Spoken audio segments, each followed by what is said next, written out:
சொன்னதுனால ஹனுமானுக்கு கர்வம் வந்துடாதான். அவர் எப்பவுமே வினயம்தான் அவருக்கு சுபாவம், அந்த வினயத்தோட இருக்கிறான். அவர் நான் என்ன பண்ணணும் அப்படின்னு கை குடிச்சுன்னு ஜாம்பவானை கேட்கறதான்.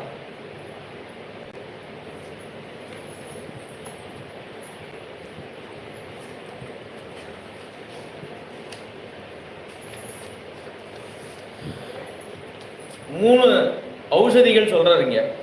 விஷல்யகரணி அப்படிங்கிற காயமெல்லாம் இருந்தா அது இருந்த இடம் தெரியாம போயிடுமா. இந்த விஷல்யகரணிங்கிற அதை மூக்கு கிட்ட காமிச்சாலே போறோம், அவ்வளவும் போயிடுமா. சந்தானகரணி அப்படிங்கிறது இருக்கு, அது உடஞ்ச பாகங்களை ஒட்ட வச்சுக்குமா.